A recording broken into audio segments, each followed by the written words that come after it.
Olha, as últimas semanas, ou a última semana foi complicada aqui no Lago Paranoá. Houve 2 mortes por afogamento.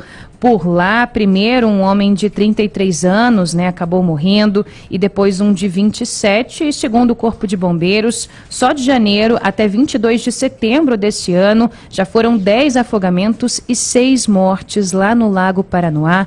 Para falar um pouco mais sobre esses dados e sobre os cuidados que a gente deve tomar quando for usar o lago, a gente recebe agora o Tenente Abreu, que é do Corpo de Bombeiros daqui do DF. Tenente, bom dia e bem-vindo. Bom dia a todos os ouvintes. Bom dia, Tenente. Diego Amorim aqui, obrigado pela sua presença na nossa programação. Tenente, o que nós estamos vivendo nos últimos dias no Lago Paranoá é algo que chama a atenção, está dentro da rotina, saiu do esperado, as ocorrências têm acontecido com mais frequência. O que o senhor pode nos dizer em relação a essa situação atual que nós estamos tendo no lago? Bem, Diego, nós temos o Lago Paranoá, é muito extenso, tem muitos lugares de banho, e os banhistas, por vezes, eles não observam aí as questões de segurança, não atentam para certos detalhes, cometem excessos que vêm a culminar com tudo isso que está acontecendo nos últimos dias. Tenente, a gente pode dizer, seria uma afirmação consciente, que o uso de álcool muitas vezes está atrelado ao maior número de ocorrências lá no lago, ou em geral não, às vezes pessoas que vão praticar esportes ou fazer qualquer tipo de outra coisa sem o álcool também acabam sendo vítimas de afogamentos. Não, sem dúvida, a ingestão de bebidas alcoólicas e outras medicações, assim como drogas, ela contribui sobremaneira para os acidentes que estão acontecendo ultimamente no lago. Os banhistas têm que prestar atenção e evitar fazer uso de medicação, de ingerir bebidas alcoólicas, bem como o consumo de drogas. Além da alimentação, também que é importante, após efetuar a alimentação, não acessar a água, não entrar no lago. Tenente Abreu, a gente costuma dizer aqui no programa Nova Manhã Brasília que o Lago Paranoá ele parece ser calmo, manso, tranquilo, porque não tem ondas, porque obviamente não é um mar, mas ele tem também o seu lado traiçoeiro. Para aqueles nossos ouvintes que costumam frequentar o lago, sobretudo aos fins de semana, passeando de lancha, que sabem nadar, que acreditam que por saberem nadar não tem problema algum pular no lago. A orientação do Corpo de Bombeiros se pode pular no lago, se eu estou numa lancha, eu posso pular nesse lago, nadar um pouquinho, voltar para a lancha? Qual é a orientação que vocês fazem de maneira geral para a população? Em primeiro momento, estando embarcados, nós orientamos não pular da lancha. É bem verdade que temos que observar que todos têm que fazer uso do colete de proteção, porque se assim o fizerem, se forem arremessados, saírem da embarcação, de posse desse equipamento, não vão se envolver nesse tipo de acidente. Uhum.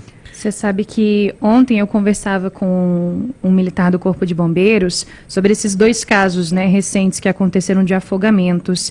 Ele me contou algo que chamou muita atenção. No caso do empresário que pulou da lancha para buscar o boné, o corpo dele foi encontrado com o boné a pouquíssimos metros de distância dele. No caso desse homem de 27 anos que pescava, também ele, segundo esse militar, estava ali meio que agarrado a essa vara de pescar. E por que ele falou isso? Porque ele disse, e aí o tenente pode me corrigir se eu estiver errada, que no momento de desespero ali, que a pessoa percebe que está num lugar muito fundo, não está conseguindo retornar para a margem ou para o barco, ela acaba perdendo a razão. E nesse ponto a gente percebe, essas pessoas perderam tanto a razão no momento de agonia, de desespero, que o primeiro não soltou o boné para tentar se salvar, o outro não soltou a vara de pescar, algo que talvez facilitasse ali, ele mesmo tentar flutuar e se salvar de alguma forma, mas você perde tanto o raciocínio, quando você está num momento como esses, que você segura o seu bem, que coisa complicada, mas costuma ser assim mesmo, Tenente? A pessoa acha que no momento adverso ela vai conseguir se sair por experiência, porque sabe nadar, ou seja lá por qual for a razão, mas na hora você perde totalmente o prumo, Verdade. Isso acontece no momento de pânico, na situação extrema, o corpo fica totalmente confuso, perde o referencial e isso aí culmina com um afogamento aí, muitas vezes banal, que a pessoa está se confraternizando, sai para dar um mergulho, desembarca do barco, cai dentro d'água e infelizmente não volta mais. A água do Lago Paranoá é conhecida por ser turva, mesmo que alguém saiba nadar, muitas vezes não encontra mais a pessoa, e aí culmina toda essa fatalidade, acidentes trágicos, coisas tristes. Para isso, nós temos ambientes controlados no Lago Paranoá, que o Corpo de Bombeiros faz a supervisão constantemente aos finais de semana e aos feriados. Tenente Abreu, quais são as características gerais do Lago Paranoá? O senhor mencionou agora o fato de a água ser turva, de fato é uma água muito escura, a gente não consegue ver o fundo do lago, né, de maneira alguma, em quase nenhum ponto da extensão do espelho d'água. Que outras características o senhor nos daria e daria para o nosso ouvinte da Nova Brasil FM? O lago tem correnteza? O lago tem pequenas ondas? Qual a profundidade média desse Lago Paranoá? Por gentileza, tenente. A extensão é de 48 quilômetros quadrados. Nós temos pontos lá com a profundidade enorme, pontos mais próximos ali da barragem. Eu não saberia informar, mas normalmente as pessoas se afogam em torno de 3 metros, pouca distância ali da margem, 10 metros no máximo, encontram buracos, alguma coisa, ou uma coisa que a gente observa também é a obstrução mecânica. A pessoa faz uso se alimenta naquele momento, entra na água, por algum momento ali há um refluxo do alimento, esse causa uma obstrução das vias aéreas superiores e acontece o que a gente chama de afogado branco, em que não existe água nos pulmões. A obstrução mecânica fez com que ele perdesse aí o movimento respiratório. Agora eu entendi a orientação que o senhor tinha dado inicialmente, tenente, né, de evitar ir para o lago depois de comer. Eu estava achando que era só mesmo pelo fato da pessoa estar fazendo ali uma siesta, uma digestão, né, enfim, não seria um bom momento para praticar alguma atividade física como nadar, mas agora fica mais claro, isso pode também gerar o chamado afogamento branco. Não conhecia essa expressão. Nós temos esse problema aliado a todos, né, as crianças também, tivemos problemas com crianças aí, não só lá no Paraná como em piscinas, e a gente orienta o monitoramento dessas crianças a todo tempo. Os adultos são responsáveis por ter responsável pelas nossas crianças, sempre observando. A criança, muitas vezes, um segundinho ali, a criança desaparece e depois não se consegue mais encontrar. E mais uma vez a fatalidade. Olha, a gente teve, né, num passado bem recente, a desocupação de várias áreas do lago, o que abriu, inclusive, vários decks, né? Então, muita gente vai para decks, às vezes, mais escondidos, pontos de acesso ao lago que tem menos pessoas. Muita gente vai sozinha, muita gente vai acompanhado de só mais uma pessoa, o que pode ser um problema. Agora, o senhor falou sobre esses pontos, que especialmente aos finais de semana são monitorados mais de perto pelo Corpo de Bombeiros. Quais seriam, então, esses locais mais próprios ou mais indicados para banho, para que as pessoas possam frequentar, sabendo que vai ter ali um grupo do Corpo de Bombeiros mais pertinho, que vai ter um ponto mais movimentado para que ela possa fazer esse uso do lago com segurança? A sua colocação foi muito oportuna. Eu vou até responder anterior, que realmente nós temos inúmeros pontos. Na semana anterior a esses 2 afogamentos, eu mesmo fui no outro afogamento, na M1, 11, o 12.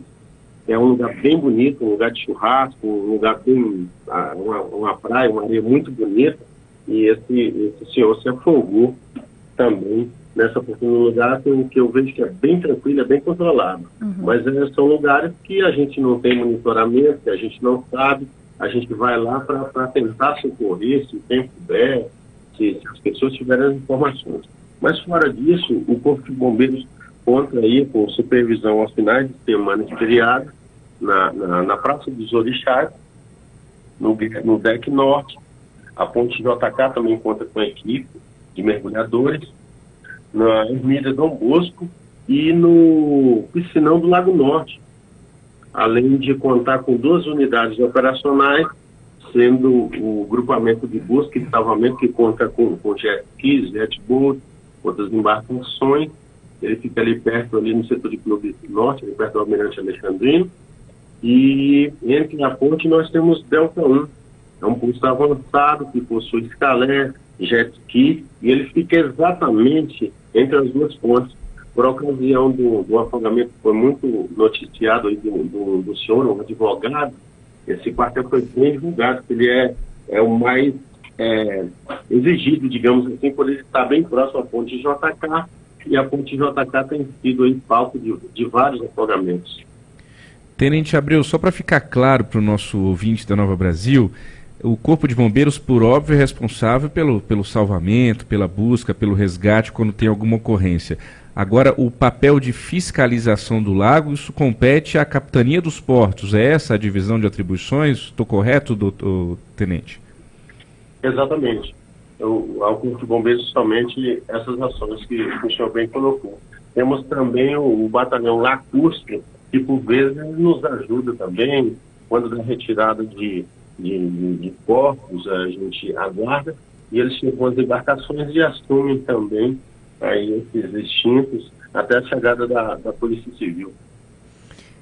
Estamos entrevistando o Tenente Abreu, viu, do Corpo de Bombeiros do Distrito Federal. Agora são 8h17. Estamos falando sobre afogamentos e formas de se cuidar melhor no uso do Lago Paranoá.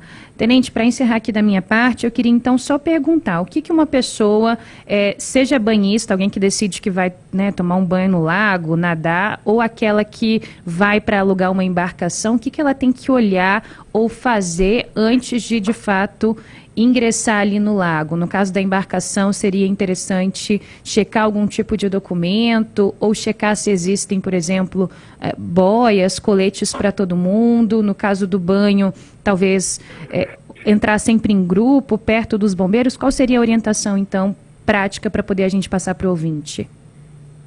Estando embarcado, todo mundo utilizando os coletes de proteção. As boias também são interessantes, porque podem visualizar um acidente e com essas boias podem tentar, né, fazer alguma coisa que a gente não orienta, também orienta a acionar o Corpo de Bombeiros pelo número 193, não pular da embarcação também, que é um risco, e estando aí, fazendo diversão, nadando, ou observar também tive uma ocorrência com adolescentes que estavam tentando nadar ali numa competição, e um com uma fadiga, não aguentou mais, ele submergiu, o outro voltou para pedir socorro. Então a gente olhar também esse limite físico seria interessante e sempre acompanhado. Não, vou entrar ali no lago, nadar um pouquinho, vou dar um mergulho, sempre monitorado, se tiver alguém, pode vir um lugar específico, certinho que submergiu, que se afogou. As nossas equipes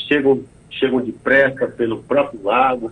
Também nós temos um protocolo de atendimento aí emergencial em que é envolvido a aeronave. Então os nossos helicópteros chegam rapidamente com médicos e enfermeiros, e no caso de um afogamento com a PCR, muitas vezes nós conseguimos até reverter esse quadro tão grave.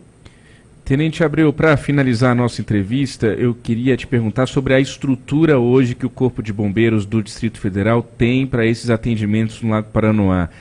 Hoje, o efetivo de vocês, os equipamentos de vocês, são suficientes para a demanda atual das ocorrências que o Lago Paranoá demandam a vocês? São suficientes. Nós recebemos materiais, embarcações recentes agora, estamos com um material bem significativo. Inclusive nós ajudamos aí com as mãos, outras corporações do estado da Bahia, ou mesmo do estado de Goiás, ou na área da RID, no resgate de cadáver. Então a capacidade de resposta que o Corpo de Bombeiros tem hoje para atender os afogamentos é satisfatória. Temos muitos mergulhadores, muitos vêm aí trabalhando aí no serviço voluntário nos finais de semana, o que soma as equipes de serviço que trabalham diuturnamente 7 dias por semana, 24 horas por dia. Ok, 8h20, esse foi o Tenente Abreu do Corpo de Bombeiros do DF. Tenente, muito obrigado pela sua presença aqui, parabéns ao trabalho do Corpo de Bombeiros e até uma próxima oportunidade. Obrigado, até a próxima.